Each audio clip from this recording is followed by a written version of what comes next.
It's really hard to see that mending stitch in that fuzzy sweater. So I want to show you what it looks like just on a plain piece of fabric. So you come up through the back of the fabric because there's a knot in that thread, which is ugly, and you want to hide that. And then what you do, you come up, this is called a back stitch, like a 1/4 of an inch, as tiny as you want to.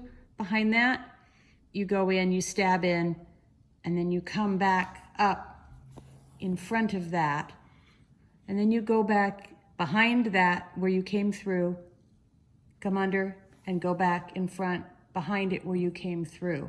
So the reason you do this backward stitch is that when you're working with something that's really thick and fluffy, it is so hard to do little tiny in and out and in and out stitches. I mean, that's easy, but they end up being too far apart and too hard to control on fuzzy sweaters. But if you do this, so the long part of the stitch is hidden in the back, you can control how tiny your visible stitches are and have a little more artistic control there. And so here's what the back looks like. It's a continuous line, and you can see where you've back stitched there. And you can see that on the back of my patch. Some of these are the in and out stitch. And when I did that, I realized it wasn't looking good on the front. So that's why I switched to this back stitch here, the thing I just showed you. Okay, so I have stitched all the way around the hole in order to stitch it to the patch. So now the perimeter of that hole is stabilized and I can do whatever I want with it. So I'm using embroidery floss because I like the thicker lines to really show off the color. Embroidery floss starts with six strands, which is massive. I don't like working with it, it's too thick. So I split it into 3 separate strands. Right, you cut the length of embroidery thread that you want. 2 separate strands. 2 separate strands, thank you. I appreciate that. Math. Yeah, math. And just sort of unwind it. It will try really hard to make a knot. That's why you cut the length first. All right, so that's what I'm working with. That's what this is now that I have threaded. So there's a knot in the end. And I'm gonna do these stripes again, so even though it's crazy looking, it is uniformly crazy looking back here.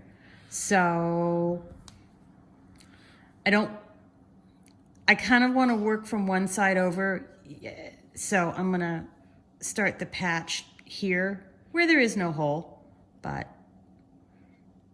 basically, this is the same stitch you use to stabilize with the thinner thread.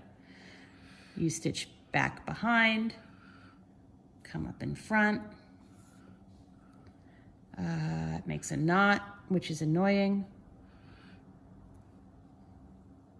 Wow, it makes a big knot, which is annoying. I don't know what that is.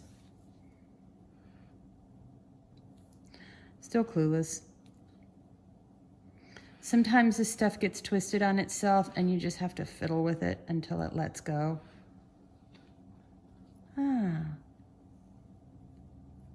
There it is. Okay.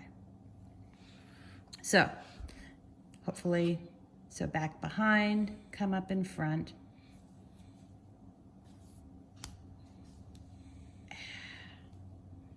See, this takes some concentration. Back behind, come up in front.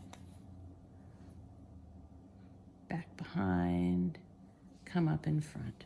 This is gonna go on for a while because I'm gonna do a row of this, kind of get past the hole here and then turn around and come back and go back and forth like I've done here. So I'll get back to you. You're blocking my sun. Mm-hmm. Okay.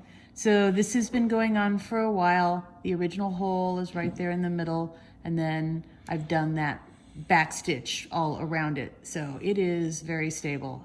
And now I am done with the black. So I'm gonna sink that needle to the back. And here you can see those mending stripes a little better. And way down in there, the original hole. So I'm just gonna make a knot here. And the way you make a knot is you take a tiny stitch in the patch, which gives you a loop, and then you put the needle through that. That makes a knot, and you can do it twice because why not?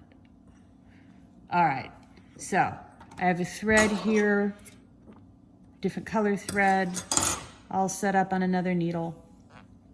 So the linear thing, that's a matter of taste. You could do anything right now, including do that running stitch and make a spiral of red. This is playtime now.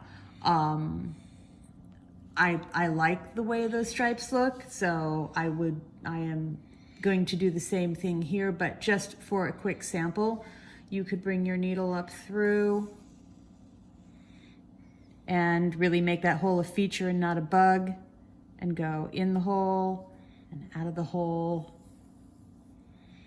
and in the hole and out of the hole, and make some kind of a starburst thing all the way around it too, where you just keep going in the hole and then out and make these little rays around. Those pins, I'm gonna fix that later. So the point of the Sashiko is that the patch is what's interesting. You're not trying to hide it. So you can get into some pretty crazy hippie like wild stitching and truly make it decorative, or you can just make it a texture and try to make it blend in with the sweater. You could do this with really tiny stitches and a thread color that matched exactly and almost reweave it. I've done that with sweaters, and it's kind of amazing how good it looks. You can still see that there's a patch, but it looks pretty clean and okay. Now this poor sweater was just set upon, I don't know what happened to it. There's holes all the back, there's some holes in the front. So I'm gonna be at this for a while, but it's cashmere. I'm not throwing it out. So I'm just gonna keep looking for holes and mending them because I like this sweater and I wanna keep it.